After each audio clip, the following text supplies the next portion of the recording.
ونصلي على حبيبه الكريم اما بعد آپ لوگ کو شریف پیش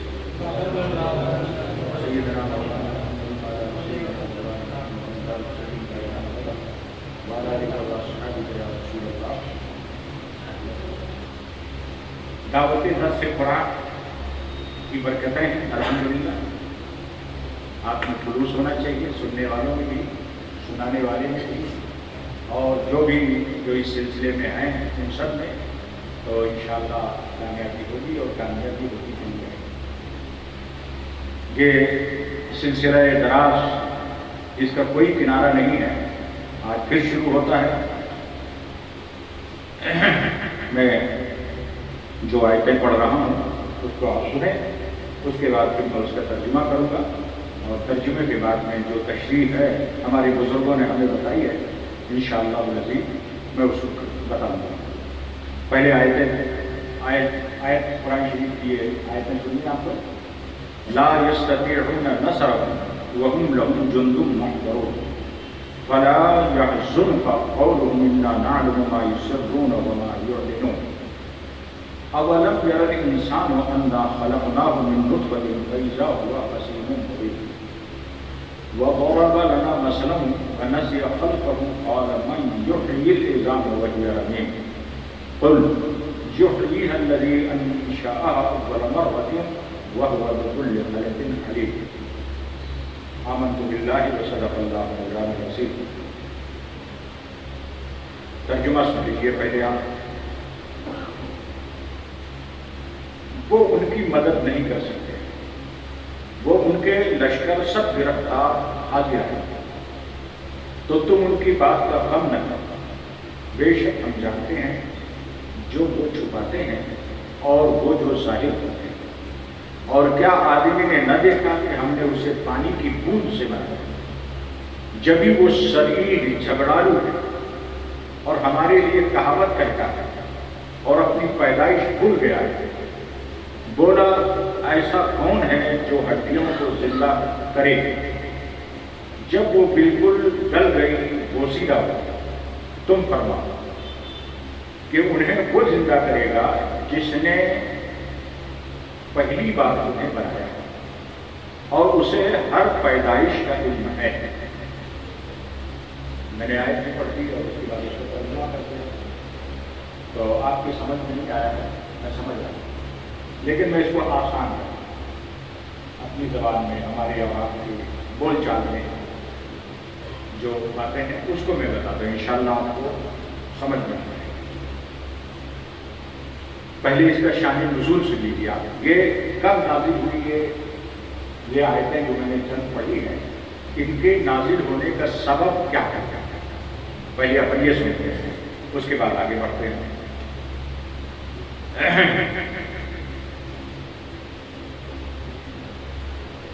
یہ آپ پہلے سن چکے ہیں کہ کفار قریش میں سرکار پر یہ الزام لگایا تھا کہ وہ شاعر. اس کے بعد اور بھی وہ کچھ ادھر ادھر کہتے رہے، اور قرآن شریف نے ان تمام چیزوں کا جواب دیا ہے جو آپ نے سنا. اب ایک اور الزام ہونے لگا سرکار کہ اسلامی عقیدے کے مطابق یہ ہے کہ آدمی مر جاتا ہے، پیدا ہوتا ہے، پیدا ہونے کے بعد میں اس کو موت آ جاتی ہے، اور موت ہونے کے بعد میں پھر انشاءاللہ انسان زندہ ہوتا ہے، یعنی قیامت کے اندر پھر ہوتا ہے. اسی کو قرآن نے ایک جگہ اور بیان کرایا ہے، منہا خلقناکم وفیہا نعیدکم ومنہا نخرجکم تارۃ اخری. ہم نے تمہیں اس مٹی سے پیدا کیا ہے اور ہم تمہیں اسی مٹی میں پھر دوبارہ دیں گے. وَنُخْرِجُكُمْ تَارَةً أُخْرَىٰ، اور اس کے بعد پھر اسی مٹی سے زندہ کرنے کے دکھائیں گے. تو یہ اسلامی عقیدہ ہے، قرآن میں بھی ہے. تو ان کو یہ بات سمجھ میں نہیں آتی، یہ باتیں ان کے سمجھ میں نہیں آتی کہ آخر آدمی جب مر جائے گا، گل جائے گا، سڑ جائے گا، تو وہ زندہ کیسے ہوگا؟ تو ان کے بات سمجھ میں نہیں آتی. تو اس میں ایک شخص جو ہے وہ آیا اس کا نام تھا عاصم بن بائی. وہ آیا اور ایک ہڈی لے کے آیا ہاتھ، آدمی کی ایک ہڈی لے کر آیا ہاتھ میں، گوشیدہ ہڈی کھڑی ہوئی پرانی، وہ لے کے آیا.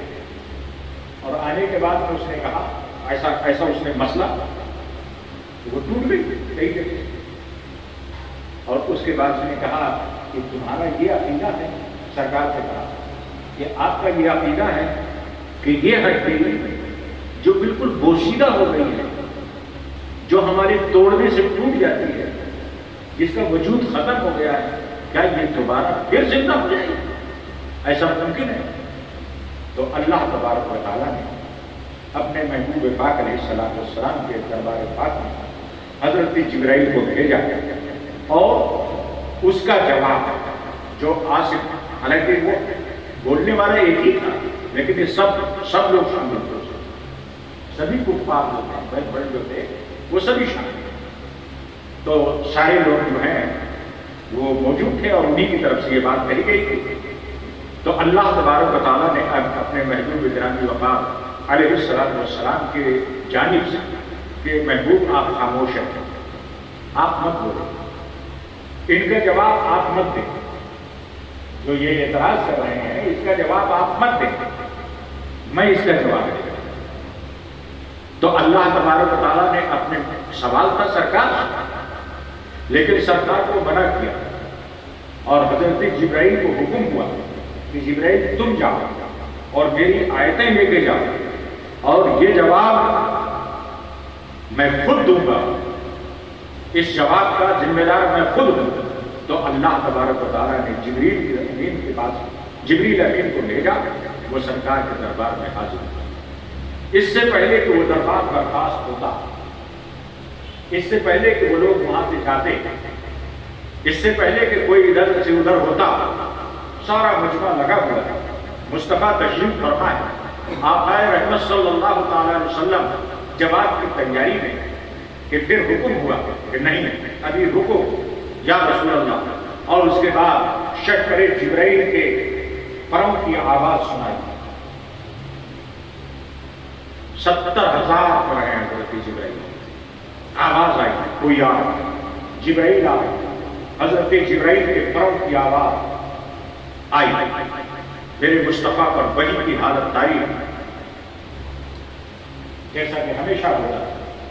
اور اس کے بعد حضرت جبرائیل امین نے بعد السلام مصطفیٰ کی بارگاہ میں ان آیات طیبات کو اتارا، سینے میں ڈالا، سرکار کے سینے میں ڈالا. یہ کیا آیتیں تھیں؟ فَلَا يَحْزُنُكَ قَوْلُهُمْ إِنَّا نَعْلَمُ مَا يُسِرُّونَ وَمَا يُعْلِنُونَ أَوَلَمْ يَرَ الْإِنسَانُ. انشاءاللہ ضرور اس کو بیان کریں. میں بیان بتا رہا ہوں کہاں جا رہا تھا میں. وَمَا يُعْلِنُونَ أَوَلَمْ يَرَ الْإِنسَانُ أَنَّا خَلَقْنَاهُ مِن نُطْفَةٍ فَهُوَ خَصِيمٌ مُبِينٌ. اور کیا آدمی نے نہ دیکھا کہ ہم نے اسے پانی کی بوند سے بنایا. اللہ تبارک و تعالیٰ نے ان کو ان کی پیدائش کو یاد دلایا. تم کیسے پیدا ہوئے، تم کو اللہ تبارک و تعالیٰ نے کیسے پیدا کیا، تو ذرا اس کو دیکھو. جہاں تمہارا کوئی وجود، یہ ہڈی تو پھر بھی ایک وجود رکھتی ہے جس کو لے کے آئے ہو، یہ نظروں میں دکھ رہی ہے، آدمی اسے دیکھ رہا ہے، لیکن جس چیز سے تم بنائے گئے ہو اس میں تو تمہارا وجود بھی نظر نہیں آ رہا. اللہ تو دیکھ رہا ہے، اللہ کو معلوم ہے، اللہ جانتا ہے، لیکن تم کو وہ نظر نہیں آ رہا ہے. یعنی تم کو تم خود پر نظر نہیں آئے، لیکن اللہ تبارک و تعالیٰ نے اس پانی کی بوند سے تم کو پہلے محفوظ رکھا باپ کی پیٹھ پر. اسے خراب نہیں ہونے دیا، اسے ضائع نہیں ہونے دیا، اسے برباد نہیں ہونے دیا. اس کی حفاظت فرمائی اس نے، اور پوری حفاظت کے ساتھ نے تم کو رکھا. اور اس کے بعد تمہیں باپ کی پیٹھ سے ماں کی پیٹ میں لایا اور اس کے بعد ماں کے پیٹ میں پھر تمہاری حفاظت کی، تمہیں ضائع نہیں ہونے دیا، تمہاری نشود و نما کی، ہوا دیا، پانی دیا، خوراک دی، جس چیز کی تمہیں ضرورت تھی ہر ضرورت کو پروردگار عالم نے پورا کیا۔ بولو ہے نا ایسے، ہے نا یہی بات؟ اور اس کے بعد پروردگار عالم نے تمہیں زندہ رکھا، زندگی بخشی، اور پھر زندہ انسان زمین کا،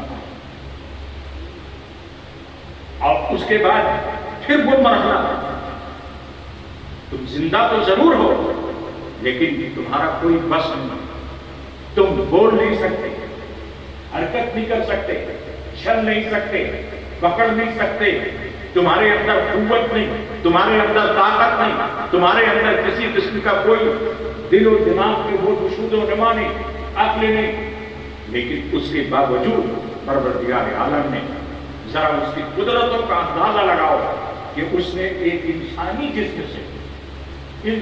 جسم سے تمہارے لیے خوراک کا انتظام، جس خوراک کی تمہیں ضرورت تھی، تم روٹی کھا نہیں سکتے تھے، تم پانی کو ہضم کر نہیں سکتے تھے، تم کوئی اور غذا ہضم کر نہیں سکتے تھے، تو خالق کائنات نے اپنی قدرتوں سے، اپنی رحمتوں سے، کیسی رحمتیں ہو رہی ہیں اللہ کی، ایسا کرم اور کیسی شفقت ہو رہی ہے اللہ تعالیٰ کی۔ بھلا بتاؤ، انسانی جسم سے کہیں دودھ کی نہریں جاری ہوتی ہیں، لیکن قدرت نے اپنی تمام قدرتوں کے ساتھ میں انسانی جسم سے تمہارے لیے، تمہاری نشود و نما کے لیے، تمہیں فرمان چڑھانے کے لیے اللہ تبارک و تعالیٰ نے ماں کے جسم سے دودھ کی نہریں جاری فرمائی، اور اس کے بعد تم نے اس کا دودھ پی کر کے اور اس کے بعد پڑھنا شروع، اور جب تم اس لائق ہو گئے کہ کچھ کھا سکتے ہو، ماں کا پیار ملا، باپ کی شفقت ملی ہے، تعلیم ملی، ساری چیزیں ملی، یہ وسائل کس نے پیدا کیے؟ یہ وسائل کس نے پیدا کیے؟ اللہ نے، اللہ نے، بس اللہ نے، کسی نے نہیں، اسی نے پیدا کیے۔ اور ان وسائل سے تمہارے دماغ کو کس نے بنایا، تمہارے ذہن کو کس نے بنایا، تمہارے دل کے اندر دھڑکن کس نے پیدا کی؟ یہ سب اللہ، اور بس ہے نا، اسی کی قدرتوں سے انسان کی زندگی ہے اور اسی کی قدرتوں سے انسان کی موت ہے۔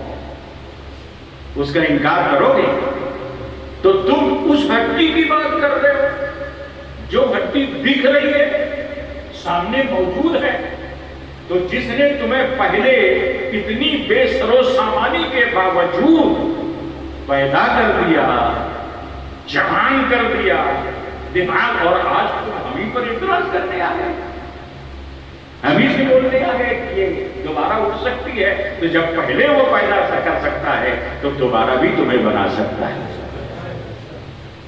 آخر مٹی ہی سے تو بنانا ہے، مٹی ہی سے تو بنانا ہے، یہ تو اس کے لیے کھلونا ہے، یہ تو کھلونا ہے اس کے لیے، مٹی سے پہلے بنایا تھا، مٹی سے دوبارہ بنا دیا، اور جب ضرورت پڑی تو دوبارہ مٹی میں پھر ملا دیا۔ یہ تو اس کا اپنا کام ہے، وہ جیسا کرے کرتا رہے، کوئی اس کے ہاتھ کو پکڑنے والا نہیں۔ بولو، پکڑے گا کوئی ہاتھ؟ جھنڈا دکھاؤ گے کالا؟ کوئی بولے گا انقلاب زندہ باد؟ کوئی کچھ نہیں بول سکتا، ہر آدمی مجبور ہے، محض جس کو چاہے تندرست بنا دے، جسے چاہے لاغر بنا دے، جسے چاہے بیمار بنا دے۔ دعا کرو، دعا کرنا ہے، دعا کرنا ہے، شکر کرنا ہے، صبر کرنا ہے، دے تو شکر کرنا ہے، نہ دے تو صبر کرنا ہے، بیماری آ جائے، پریشانی آ جائے تو دعا۔ اور کچھ کر سکو گے؟ نہیں لڑ سکو گے، نہیں لڑ سکو گے، تمہارے بس کی بات نہیں، کسی کے بس کی بات نہیں۔ بڑے بڑے فرعون آئے، بڑے بڑے بادشاہوں، میں نے شداد کا ایک بار واقعہ بتایا، یاد ہے؟ شداد کا واقعہ بتایا تھا، یاد ہے؟ کیسا جاہل ظالم بادشاہ تھا، مجبور مرے، فرعون ایسی زندگی دی، ایسی زندگی 300 سال تک سر میں درد نہیں، سوچا میں ہی خدا، انا ربکم الاعلی، میں تمہارا بڑا رب، چھوٹے چھوٹے رب بھی بنا کے رکھا تھا، چھوٹے چھوٹے بھی بنا کے رکھا تھا، اور خود کو کہتا تھا انا ربکم الاعلی، میں سب سے بڑا رب ہوں۔ لیکن اللہ تعالیٰ نے جب اس کی بڑائی کو دیکھا اور غرور کو دیکھا، گھمنڈ کو دیکھا، تو اس کا انتظام کیا، اس کا انتظام کیا، اور انتظام ایسا کیا سبحان اللہ، بتاتا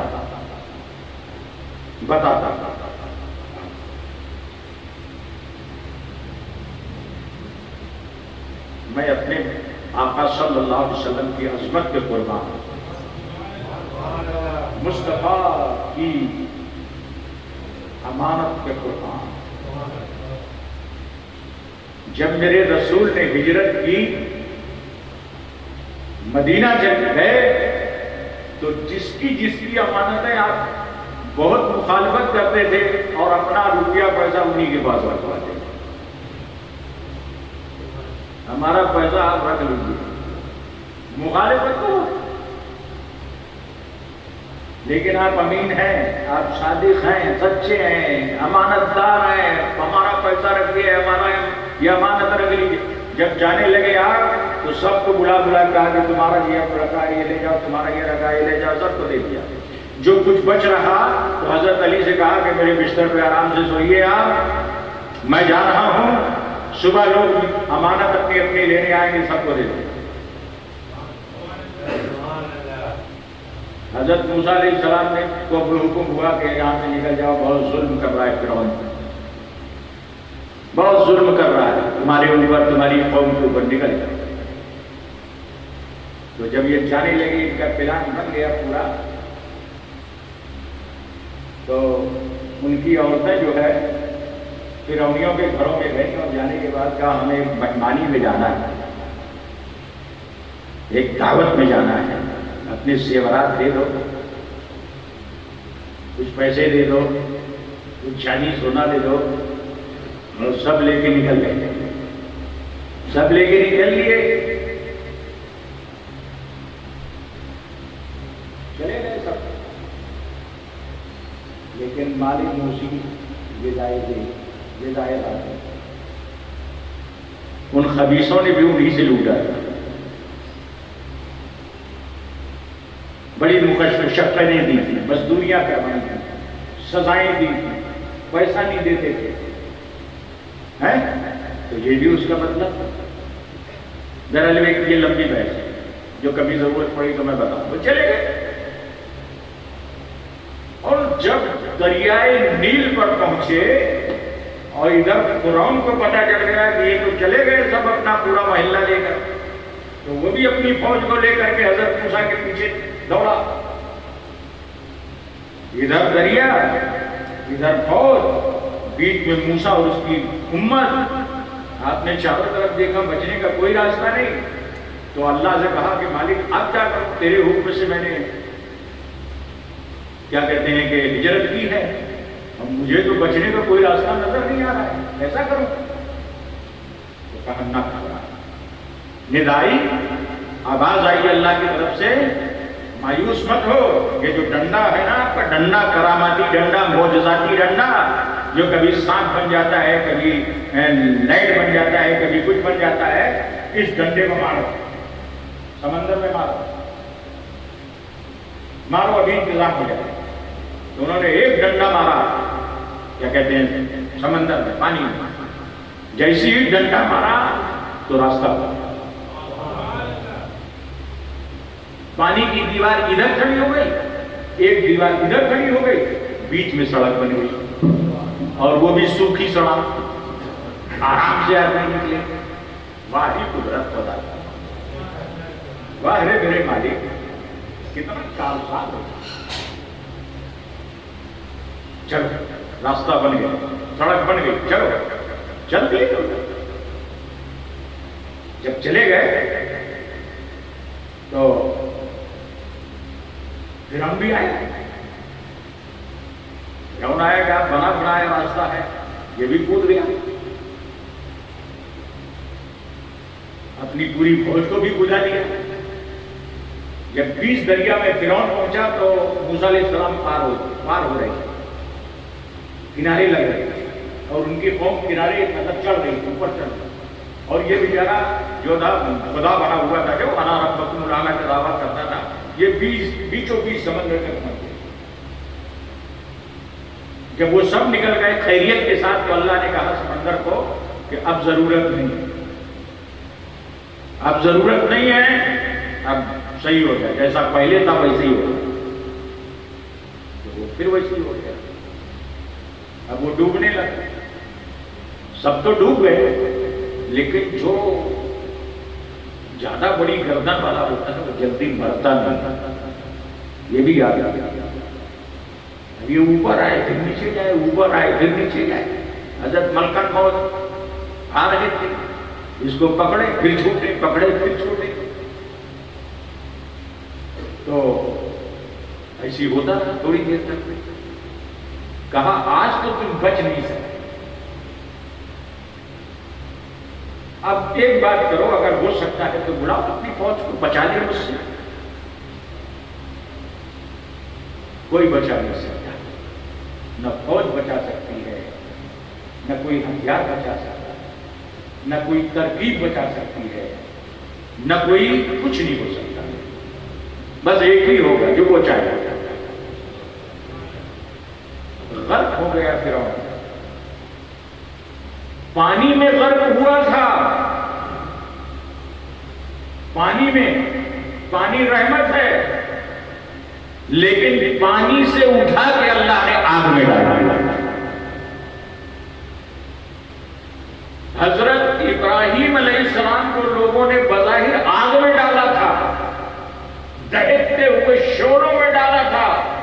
قدرت خدا کی دیکھیے کہ وہ آگ جو تھی, کسی کے لیے پانی جہنم ہو رہا ہے اور کسی کے لیے آگ جنت ہو رہا ہے.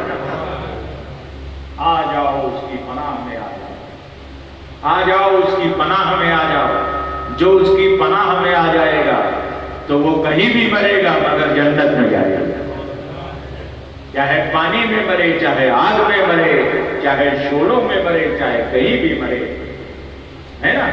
لیکن وہ جائے گا کہاں؟ کسی کو آگ سے بہشت میں پہنچاتا ہے, کسی کو پانی سے جہنم میں پہنچاتا ہے. یہ اس کی قدرت ہے. تو اللہ تبارک تعالیٰ نے کہا بے وقوف ہے, تو اپنی پیدائش بھول گیا. ونسی خلقہ, اپنی پیدائش. قال من یحیی العظام وہی رمیم, اور بول رہا ہے کہ یہ ہڈی جو گل گئی ہے, سڑ گئی ہے, اس کو کون زندہ کرے گا؟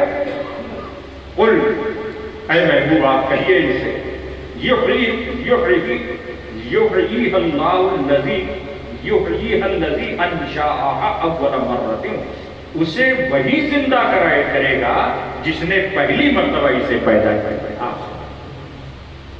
ہے نا. وَهُوَ بِكُلِّ خَلْقٍ عَلِيمٌ, اور اسے ہر پیدائش کا علم ہے. یعنی اللہ کو کیسے پیدا کرنا ہے, کیسے کس کو زندہ کرنا ہے, اس کو سب معلوم.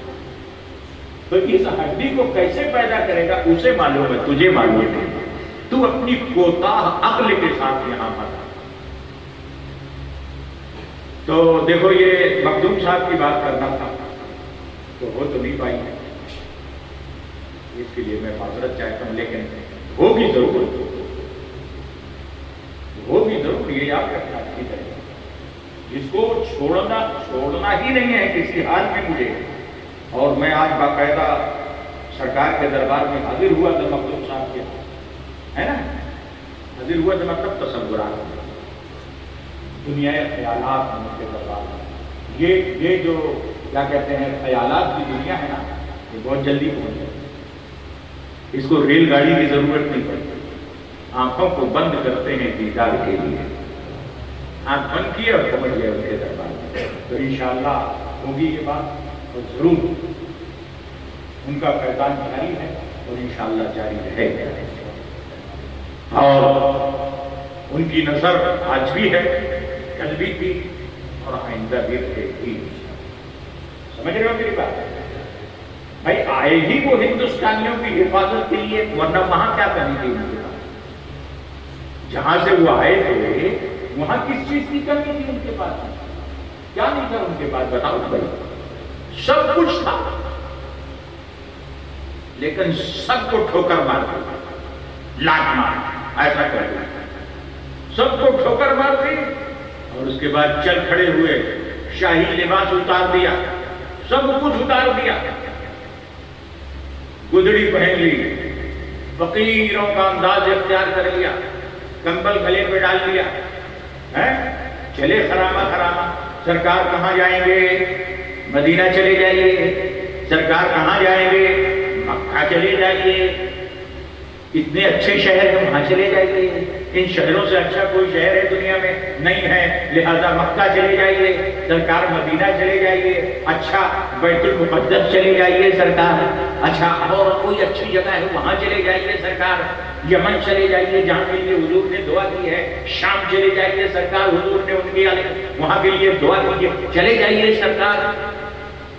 مگر سرکار نے مکہ نہیں گئے، مدینہ بھی نہیں گئے، یمن بھی نہیں گئے، شام بھی نہیں گئے، بیت المقدس بھی نہیں گئے، دنیا کی کوئی جگہ نہیں گئے۔ اگر آئے تو یہاں آ گئے، ہندوستان میں، کفرستان میں آ گئے، پتھروں کے جہاں پوجتے تھے وہاں آ گئے۔ کیوں؟ مدینہ تو آباد ہے، آباد کرنے والوں نے آباد کر دیا ہے، مکہ تو آباد ہی رہے گا، شام کے لیے دعا ہو گئی ہے، یمن کے لیے دعا ہو گئی ہے، کفرستان جہاں ہے وہاں اسلامستان ہے، اس لیے ہندوستان جہاں ہے، اس لیے ہندوستان جہاں آئی ہوئی حضرت یہاں کے لیے ہے کہ ان کا فیضان جاری ہے۔ بولو کون روکے گا؟ نہیں روکے گا۔ ہندوستان کا بچہ بچہ، ہندوستان کا بچہ بچہ ان کے فیضان سے نہا الحمدللہ، اور نہاتا رہے، یاد کرو اچھی طریقے سے دیکھو پھر ان کا فیضان کہاں سے کہاں آتا ہے۔ تو میں انشاءاللہ اگلے جمعے کوشش کروں گا ہے نا کہ سرکار کے دربار میں آپ کو لے کروں، جیسے میں جا رہا ہوں ویسے انشاءاللہ آپ کو لے چلوں، اسی عقیدت سے جائیے ہے نا، لیکن کسی کے پیچھے جائیے، تنہا جاؤ گے تو گمراہ بڑھتا، گائیڈ کے ساتھ جائیے، بھول بھلیاں بہت ہیں، سمجھ رہے ہو نا، بھول بھلیاں بہت ہیں، کہیں بھٹک نہ جاؤ، بھٹکنا نہیں ہے، سیدھا وہیں جانا ہے جہاں جانا ہے۔ تو گائیڈ ساتھ میں رہے گا تو انشاءاللہ منزل ضرور ملے گی، ہے نہیں؟ تو انشاءاللہ اگلے جمعے تک ہے نا میں آپ سے معذرت چاہتا ہوں کہ میں نے کہا تھا اور آپ نے اپنے وعدے کے مطابق اپنا کام کیا، مگر کچھ ایسی ضروری باتیں آ گئی اور تھوڑا سا دیر بھی ہو گئی آج، اس لیے تو نہیں ہو پایا یہ سب کام، ورنہ ہوتا ہے نا، کافی ٹائم ہو گیا ہے، 20 منٹ ہو گئے ہیں ہے نا، تو ہم انشاءاللہ اگلے جمعے میں انشاءاللہ وما علینا الا البلاغ۔ السلام علیکم، کھڑے ہو جائیے اور صلاۃ و سلام پیش کیجیے۔